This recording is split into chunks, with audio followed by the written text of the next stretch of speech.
In this video I will be talking about a couple of lighting fixtures available out there and their best uses. So if you are a beginner filmmaker, this video will hopefully be helpful to you.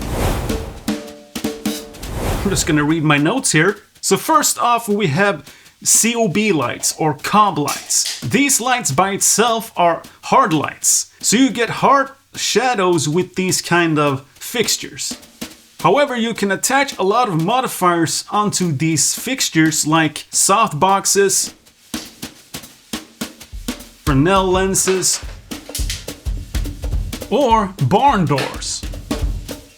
So there's all kinds of ways you can control the light out of these fixtures. The drawbacks with these fixtures is that when you mount, for example, a softbox, they can become quite big and unwieldy. For example, if you were to shoot in a cramped hallway in an apartment, it would be almost quite impossible to get this kind of light inside of a small space like that, out of frame. And because some of them draw a lot of power, it will become quite unpractical to power them with batteries. They eat through batteries like there's no tomorrow, and then you have to bring a lot of batteries, and that is just more weight added to your kit. So for me, in my work, I try to use these lights only when I have an outlet nearby. And if I need to bring them somewhere where I don't have an outlet, I will rent one of those power stations instead of bringing a lot of V-mount batteries with me. So next up we have Fresnel lights like this one. These are basically also a COB light, but they have this lens attached to them at all times. And because of this lens, you can get a lot of power out of these fixtures. You can really focus your beam of light onto your subject. And also you can flood your light and use your barn doors to shape the light the way you want to. The drawback is that whenever you start to diffuse the light coming from this fixture, you lose a lot of output. So if I were to put a softbox onto this fixture, there wouldn't be a lot of power out of that softbox. So I'm only using this light whenever I need some harsh shadows and I need to really focus my light onto something. And it's very rarely on my characters or my talent in front of the camera. Maybe I use it as a backlight, or maybe getting a lot of light into the background with this out of frame. The light from this fixture can reach very far because of this Fresnel lens. And actually, when I'm looking down here, it doesn't look like it's a Fresnel lens, but it's some kind of lens. Fresnel lenses have these ridges, but this one doesn't have those ridges. Anyway, it's a lens inside of a fixture. The next fixture I want to talk about are these LED panels. And I've been talking about these panels on my channel before, and I really like these just because they're so quick to work with, they're portable, and these come in a variety of sizes and shapes. They're very efficient and I can power them with batteries, and also the light coming from these panels are somewhat soft, so you can get by using these directly onto your subject. So for example, in my latest short film Together, I used 2 of these panels mostly throughout that entire production. So because they're so small, you can hide them away, you can tuck them away, you can boom them over your scene.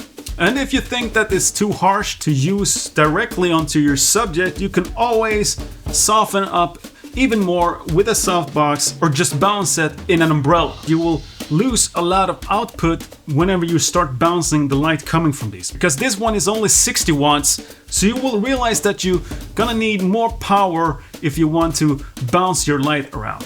The drawback with these panels is that they spread the light all over the place. But as you can see here on my small panel, I have one of those grids I've been printing on my 3D printer, and that enables you to really focus the light coming from these fixtures. And all of a sudden you have a somewhat soft light that you're able to focus when you're using a grid on them.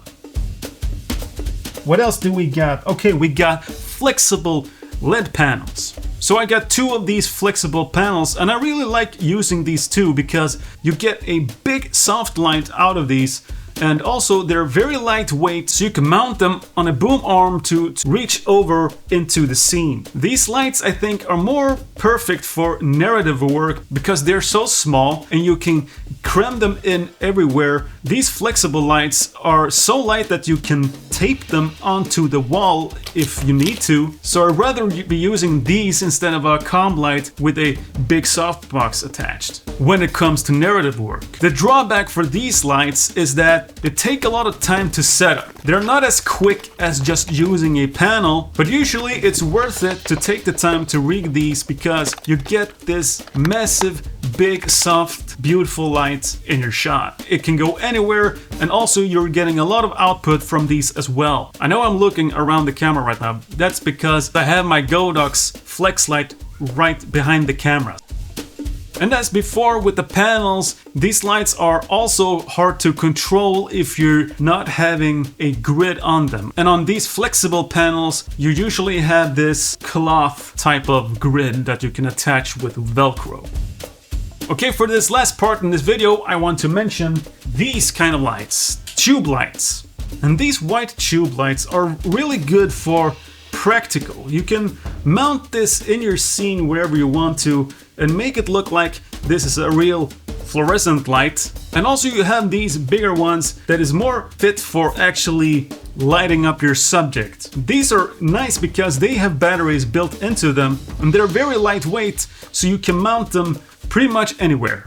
And since they're so small, you can also hide them away in your scene, and they also output a soft light in one axis. So if I were to light myself like this, then I get a nice wraparound on my face because it goes from all the way from here to this point close to the camera. So you get a very nice wraparound by using it like this. And because these are so light, you can very easily use them as a backlight. So because it's so close to me, you don't need as much light in these fixtures. This one is a 20-watt light, and that's actually the drawback here because I feel like these are a little bit too weak in most cases. So I rather use my panel when I'm selecting my lighting fixtures for production.